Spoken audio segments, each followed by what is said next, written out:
waxaanu booqannay macadka daraasaadka iyo istiraatiijiyadaha ee magaciisa loo soo gaabiyey ISIR. macadkan oo caan ku ah cilmi baarista arrimaha geeska Afrika isla markaasina eegaya oo si dhow ula socda arrimaha doorashooyinka Somaliland ayaa macadku waxa uu leeyahay waxaa jira 6 su'aalood oo ku gadaaman ama la xiriira dhaqangelinta nidaamka cusub ee loo yaqaan BVVS taasi oo ay tahay in komishanka doorashooyinku uu ka jawaabo si loo joogteeyo kalsoonida shacabka iyo daneeyayaasha doorashooyinku ay ku qabi karaan hanaanka cusub ee xaqiijinta codbixiyaha ama waxa loo yaqaano BVVS. balse ka hor 6daasi su'aalood waxaanu u bandhignay macadka ISIR in si kooban dadweynaha ay ugu sharaxi karaan waxa uu yahay hanaanka cusub ee BVVS. xasan suudi oo ah agaasimaha macadka ISIR ayaa ku jawaabay sidan: nidaamka biometric system waxa uu ahaa nidaam kor u qaadaya saxnaanta diiwaangelinta codbixiyayaasha. xogta uu soo saaray nidaamkaasina waxa loo isticmaalay doorashooyinkii 2017 ee madaxtooyada iyo 2021 oo ahaa doorashooyinkiisa saarka ahaa. marka haddaba laga hadlayo waxa uu yahay BVVS ama biometric voter verification systemka iminka ay soo jeediyeen wuxuu ka bedelayaa doorashada noocii hore ay u ahayd manual. waxaanu shardi ka dhigaya in qof kasta oo codaynaya ay waajib tahay marka hore inuu soo hortaago nidaamka biometric ee indhihiisa check-gareynaya si uu qofku ugu sii socdo codayntii.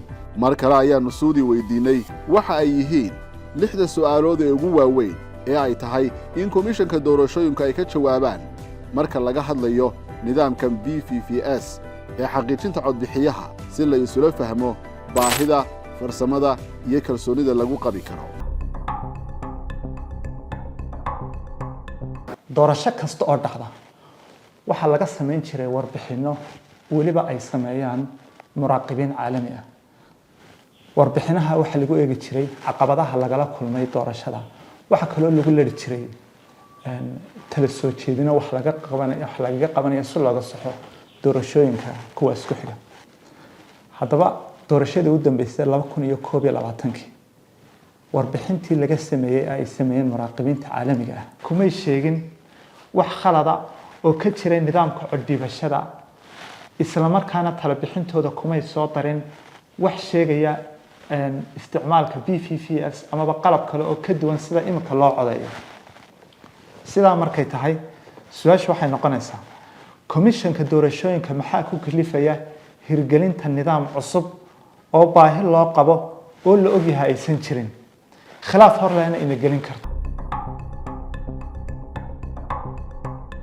marka la doonayo in la hirgeliyo mashruuc wax ka bedelaya nidaamkii doorasho ee la isla yaqaanay waxa caadiyan la sameeyaa daraasad nooceedu u gaar yahay oo afka qalaadna lagu yiraahdo feasibility study.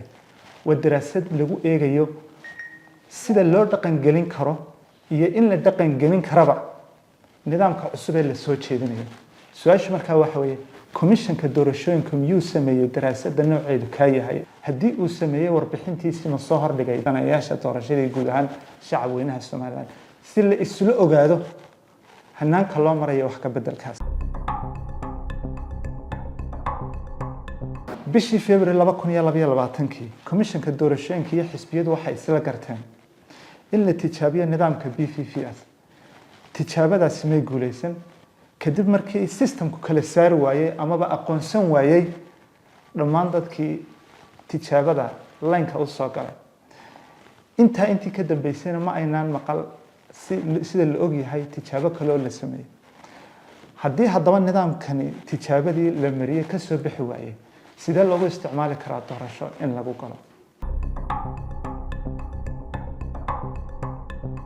nidaamka soo iibinta ee komishanka u yaala waxa uu maraa talaabooyin la isla yaqaano oo jaran-jaro ah oo dhinacyada daneeyaasha doorashadu ay ka qayb galaan. sidaynu ognahayna doorashada waxa ka harsan 4 ilaa 5 bilood. sidaa markay tahay waqtiga kooban ma saamaxaya in la soo iibiyo la keeno lagu hubiyo in sifooyinkii laga rabay qalabkaasi inuu yeesho isla markaana la dhaqan geliyo marka la eego waqtiga harsan. komishanku wuxuu sheegay in nidaamkan BVVS-ka ay u fasaxayso qodobka 118 ee xeerkan cusub ee wax ka beddelka lagu sameeyo doorashada. laakiin sidaynu ognahay isla qodobkan 118 wuxuunbu ku jiray isla xeerkii doorashada ee 2021 isagoo markaa ahaa 111. Komishankii doorashooyinkii markaa joogayna wuxuu u fahmeen in loola jeedo biometrica diiwaanka uu generate gareeyo ama uu abuurayo biometrica.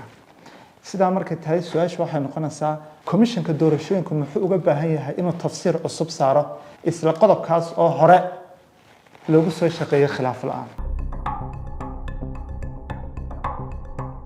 hannaanka codbixinta haddii digital laga dhigo oo BVVS-ka la dhaqan geliyo sidee looga gaashaaman karaa in systemka si khalad ah loo dhex galo oo daytada ku jirta oo ah indhaha codeeyayaasha aan khalad lagu beerin ma online buu noqonayaa. sidaas awgeed sidee looga gaashaaman karaa in la soo galo oo la soo weeraro ma offline buu noqonayaa. sidaas awgeed sidee looga taxadirayaa in daytada marka la qaadayo iyo mar kastabana aan khalad lagu beerin ama ku talagal ha noqdo ama khalad kale oo aan laga fiirsan ha noqdo. sideebaa sidoo kale kalsooni loogu qabi karaa ee loo hubin karaa in balmetal indhaha 500 indhood ee kombiyuutarka lagu shubayaa meeshii goobtii eriyadii goboladii degmooyinkii inay yihiin kuwii dhabta ahaa ee muxuu ahaay halkaas loogu talagalay inay ka codeeyaan. sidee looga gaashaaman karaa in meelo gaara oo la taarget gareynaya aysan sidoo kale jirin. su-aalahaas oo dhan jawaabteeduna oo komishanka dabcan laga filayana waxay kor u qaadi kartaa kalsoonida daneeyayaasha doorashada iyo codbixiyayaashuba ay ku qabi karaan haddiiba la isla qaato in la dhaqangeliyo nidaamkan.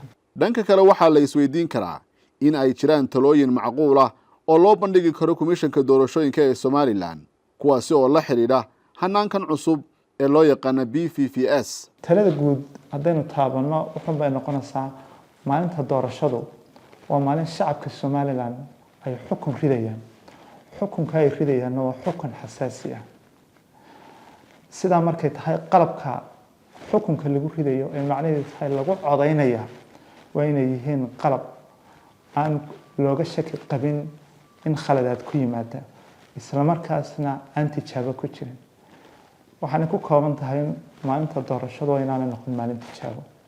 mahadsanid.